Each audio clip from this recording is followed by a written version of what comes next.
As chair of the A&F subcommittee, Rena, I think I hereby yield to your discretion. I think we can start if we need to. Yeah, why don't we? Only because we just have such a short amount of time. I just don't want to shortchange anyone. Okay. So why don't we call the meeting to order? And hi, everyone. Thank you for, Kathy optimistically was hoping we might be able to meet in person. I wasn't quite as optimistic on that one, but maybe it's the actuary in me, I don't know. But why don't we get started? You should have the materials in your inbox, and we'll start with a review and approval of the meeting minutes from our last meeting, which was in, I can't remember when. February. January. February. Losing track of the months here. So We all are. any motion, questions, comments? I'll make a motion to accept the minutes. Cassandra cannot hear. Yeah, I just saw that. But everyone else can, right? Cassandra, I can see you're on mute.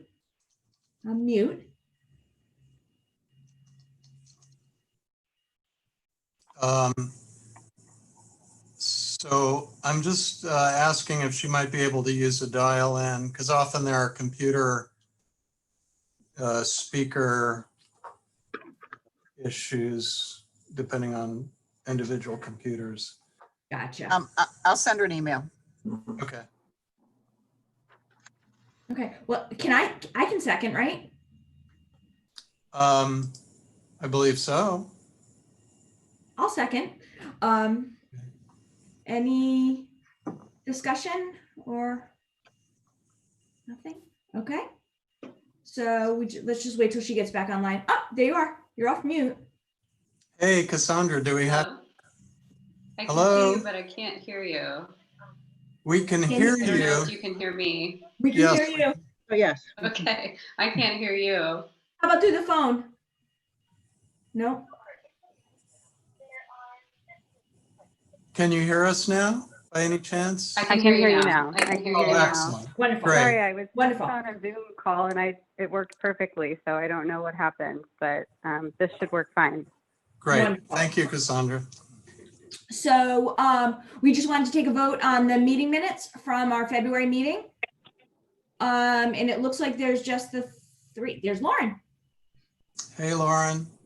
Good afternoon, everyone. Sorry, I'm a little bit late.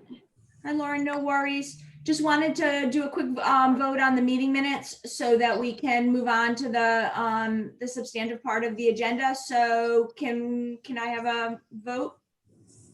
Yes, so moved. And Second. Or Second. approved. If Yes, there's already been a approved. motion. Okay. so we got yes, and Cassandra, you're up.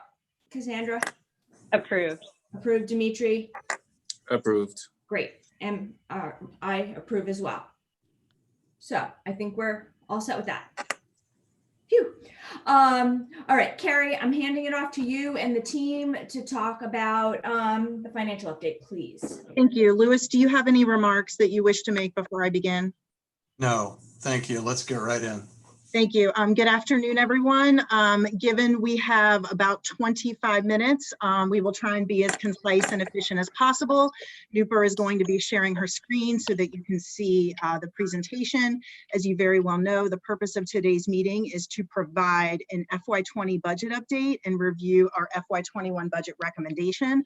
I am going to go ahead and quickly provide a review of fiscal year 20 administrative and connector care budget updates so that we can then focus on fiscal year 21 dynamics.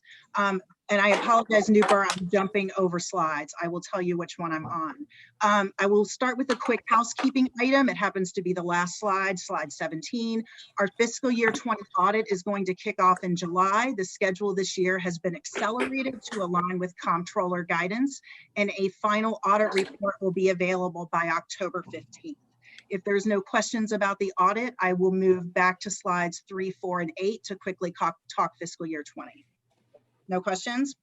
Okay, so Compared to February, which was when we had the last ANF subcommittee meeting, with respect to the administrative budget, the key takeaway compared to February is that we see a shift in the timing of expenses as a result of moving the go live date for CXP from June of 2020 to July of 2021.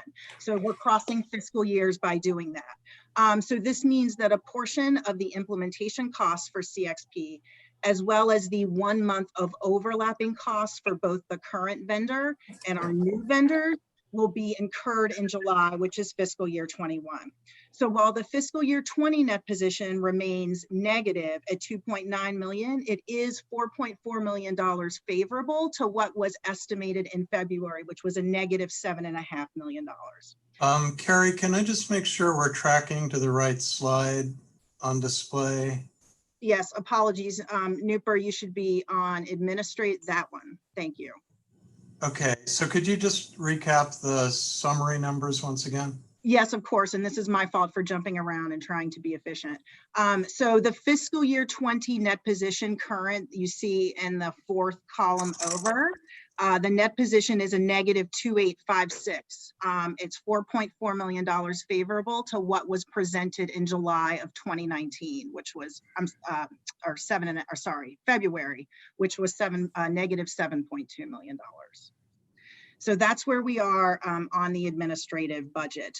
The reserves have improved because our expenses have shifted. So from a non-GAAP perspective, the reserves are estimated to be about $30.7 million as of June 30th of this year. Now, Nooper, I'm going to speak to slide 3 very briefly. I just wanted to point out that the Health Connectors administrative costs per member per month are stable at just over $20 million for $20 PMPM for fiscal years 20 and 21, when you exclude the one-time CXP costs and the strategic plan investments that we are recommending in fiscal year 21. So that is a quick fiscal year 20 administrative budget update.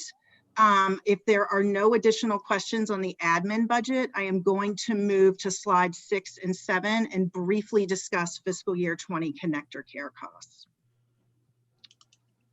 I hear no questions, so I will move on. So compared to the February update, fiscal year 20 connector care expenses are in line with those February projections and reflect a modest favorable variance of $500,000. Compared to the original FY20 budget, it's just important to point out that current projections are lower by about $17 million. This is because of CSR reconciliation for plan year 2018, as well as carrier restatements that they submitted for plan year 2017, and a larger anticipated rate difference between the silver plans, the first and second lowest cost. So just as a matter of clarification for Cassandra, would ANF have been holding that original House 1 amount, which we're now favorable to by 17 million, or is ANF likely holding the February number? And I'm not asking Cassandra to be put on the spot as much as Carrie, do you have any assumptions in that regard? I believe that, I'm sorry, was someone else trying to speak? I know Olivia Graham is on as well from ANF, but I believe that ANF is holding the February estimate already. Okay. But Okay. I that's my understanding, but I could be not correct. Olivia, if you know and could weigh in, that would be helpful. Otherwise, we can circle back and just confirm after the meeting.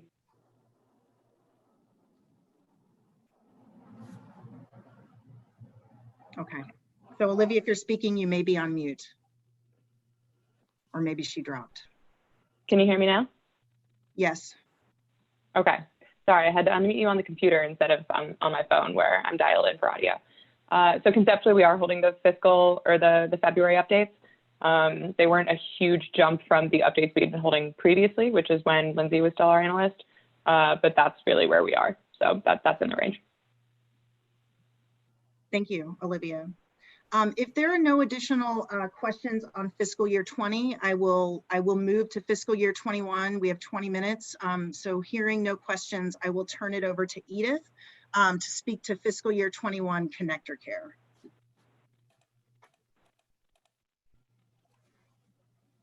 So the pandemic is causing a lot of uncertainty about what will happen over the next month. So 3 different scenarios were developed. 3 assumptions were changed in each of the scenario. So membership increases varying from 3.7% to 10.1% compared to FY20, with the mid scenario being what we would normally expect without the pandemic and close to what it was included in the November estimates. Rate difference between the second lowest cost civil plan and the lowest cost civil plan is one of the driver of the cost of state premium RAP subsidies. So rate differences varying between 1% and 4% were used. For the most part, like this year, this rate difference would be between BMC and THPP, which are the second lowest cost and lowest cost in most regions. And also the 2019 CSR reconciliation amount. The other assumption for calendar year 2021, so CSR loaded rate continue, premium stabilization continues, and no changes in carrier participation. Slide 11. So this is to give you some background information that will be helpful for the next slide. So state costs vary significantly across plan types. Not all members are equal in terms of costs. So for example, the state has very low cost for plan type 1, the 0 to 100% of FPL, because of high federal subsidies for low income people. And on the opposite end of the spectrum, the state has very high cost for plan type 3B, the 250 to 300% of FPL, due to lower federal APTC subsidies and no federal CSR subsidies.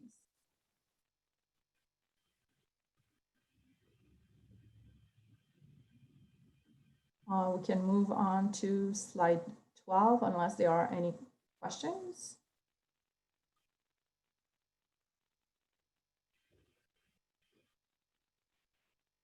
So based on the 3 scenarios mentioned earlier, program cost net of FFP range from 224 million to 251 million for FY21, which means that all these scenarios are showing a favorable variance to the budget set in November 2019. For the most part, this is due to a favorable membership mix with a higher proportion of low-income people, the plan type 1 and 2A, with low cost, and a lower proportion of higher income members like plan type 3B with higher cost. Another reason for the favorable variance is the CSR reconciliation for calendar year 2019, which will take place in FY21. As a reminder, from calendar year 2018 to 2019, CCA made a significant change by requiring carriers to use the standard silver plan with an actual value of 72% as the underlying silver plan for connected care. In prior years, carriers were allowed to design their own silver plan, and most were using plans with coinsurance and an actual value of 68% to maximize their state CSR subsidies. So this change was made to save money to the state and to reduce cost sharing for silver enrollees. Any questions?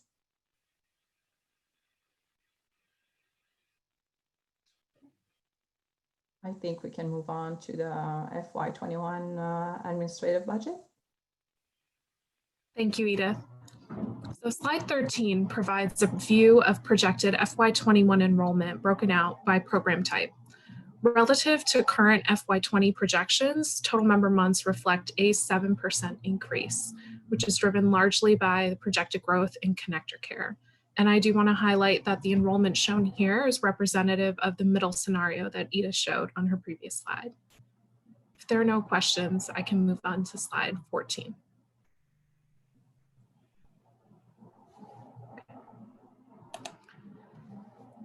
So FY21 will be our first year of experience with our new vendors, and this slide highlights the savings that the Health Connector is expecting to incur. While ongoing costs are projected to be $7 million lower in fiscal 2021, these savings are partially offset by the NTT extension and the shift of certain implementation costs to FY21 because of the go live date. Similar savings without the offsetting expense are expected for FY22. If realized, we anticipate a reduction in the FY22 CCTF request. Please note that the current expectations of savings, as stated previously, are based on the middle enrollment scenario. If increases in membership occur beyond the middle scenario, then we would expect an increase to the net position of 0.5 million for every 10,000 members. A key driver of this is that per member is about 17% less with our new vendors as compared to NTT. Are there any questions on this slide? Nuber, can you say that again? 0.5, can you say that again? Yes, absolutely. So for every additional 10,000 members, given the current assumptions, we expect the net position to improve by $500,000. Okay. And a key driver of that is the different cost structure with our new vendors under CXP. And the new vendor has a declining fee structure with more membership? Yes, so we're able to realize economies of scale. Gotcha. Okay. Any other questions? Okay. Slide 15 indicates a FY21 net position prior to accounting for GASB 51 adjustments of 2.7 million. This is our non-GAAP net position. This is unfavorable relative to the February estimate, as Carrie previously indicated, but favorable to FY20 by about 5.6 million. The primary driver of this is the completion of the CXP implementation period, which results in a favorable variance of about 11 million. This decrease is primarily offset by enrollment-driven increases to call center enrollment and premium processing costs, and one-time investment in strategic plan initiatives. Prior to the GASB adjustment, reserves as of June 30th, 2021 are estimated to be 33.4 million. Any questions on this slide?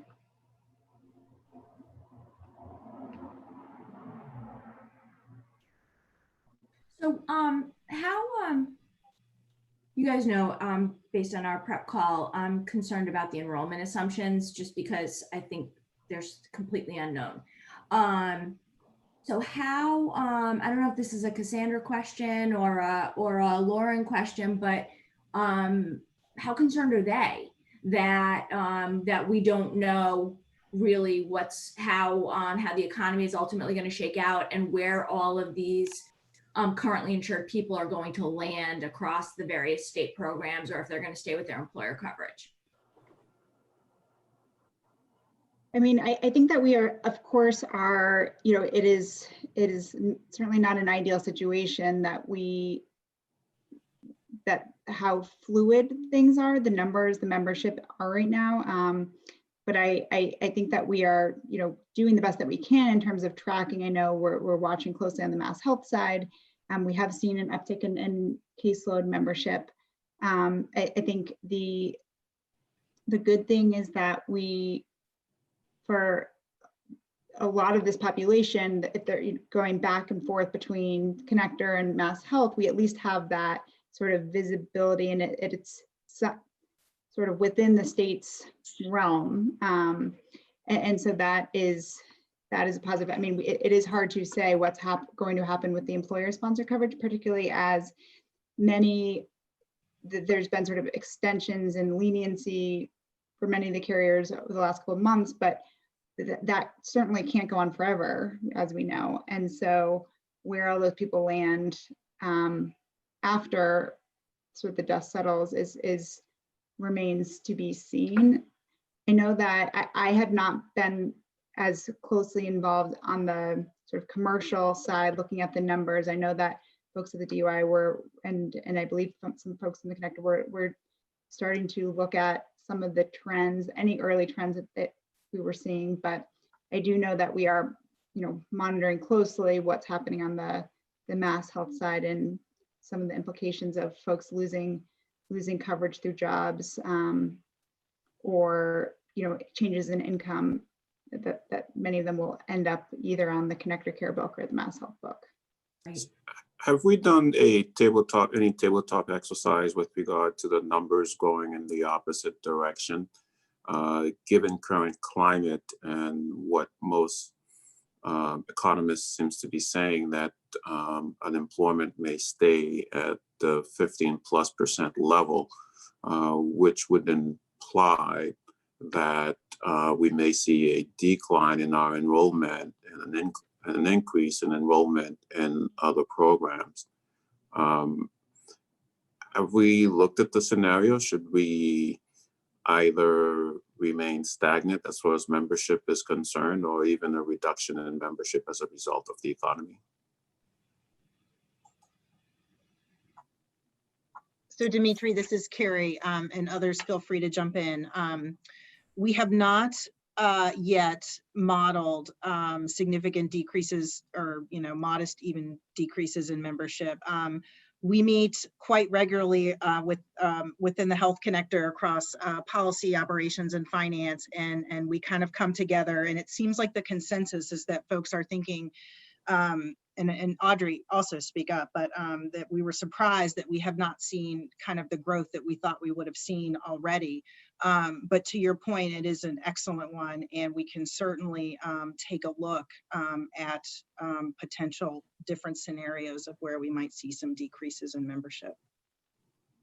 Yeah, and I would just add on that to that great question, Dimitri. We have looked at a few different national and then state by state analyses that have modeled kind of inflow and outflow between exchange populations and Medicaid programs. And we are seeing that a bit, that there's movement into mass health as we do see people lose incomes, but then new people we expect will also become newly eligible or interested in the connector, whether that's subsidized or unsubsidized, if they are in fact going to be losing employer-sponsored insurance in the coming months. And to Lauren's point, we're in very close touch with the Division of Insurance, who's doing new data calls and in touch with the CHIA, the Center for Health Information Analysis. So I feel like we have a lot of data feelers out there right now. And in terms of kind of the real-time feed we're seeing in enrollment trends, nothing has shifted yet, but it seems like the next couple months will be very informative to see where movement is. So we're on top of that, both in terms of inflow and outflow, but it's a great question. Thank you. Now, I just want to make sure as we look at our current projected positive positions that we don't lose track of the fact that there's a lot happening out there that we may not have control over that may directly impact these projections. Right. Definitely not an easy time to be doing forecasting. I mean, there's, I'm that, stating the obvious here. All right, new person, back to you. Thank you, Rena. So if there are no other questions on this slide, that's actually all I had for you. So I was going to pass it back to Carrie. Okay. Thanks, Nuper. Rena, we did include in the appendix a view of the administrative budget with the low and the high scenarios. That's there as well. And I believe that is, those are the only slides that we did not quickly touch upon. I would just say one other comment, and of course, if people have questions about the presentation, please, we did send out as part of the materials a kind of programmatic budget 101 presentation. So if anyone is interested in kind of having a guided walkthrough of that, we are more than happy to set up some time to focus on Connector Care 101 financing, basic information. So I'd like to thank Edith for putting that together. And then yesterday you also did receive financial statements and budget variance reports for quarters 2 and 3. Yeah, so we, if we had, coming out of our meeting in February, we had talked about having that 101 sort of discussion, and unfortunately the world turned upside down at some point pretty quickly thereafter. And so these guys did create that that deck, but I think that it will benefit from a live walkthrough as opposed to, you know, trying to kind of self-study. So maybe at our next meeting, or we could schedule something off cycle depending on what people's schedules look like. I'll defer to the group on that. Presumably our next meeting will be longer than 30 minutes, so we won't feel quite as rushed. To I'm be- in favor of adding that to the agenda for the next meeting so we can have a more comprehensive walkthrough. Perfect. Yep. I think that makes sense. Yeah, I think that would be great. Wonderful. Wonderful. That works. Carrie, I assume that works well for you also? Yes, of course, absolutely. And thank you, Rena. I'm not sure if you've had a chance to review, but if you have anyone has any feedback, of course, we'd be happy to take it. We would love it prior to the meeting. Okay. So any other discussion that people want to have? Any other worries that they want to express to the group? I know it's a really difficult time, and I imagine that the forecasting process, if it wasn't being done on a pretty regular basis, is now being refreshed quite frequently. So we'll look forward to continuing to get updates on that. Yes, and the administrative budget will be presented to the board in July for a vote. Wonderful. Okay. All right. Well, if no other discussion, I'll ask for a motion to adjourn our meeting. So moved. Thank you all. Second. Thank you all. Thanks, everyone. Thank Stay you. safe. Thank you. Thank you. Bye.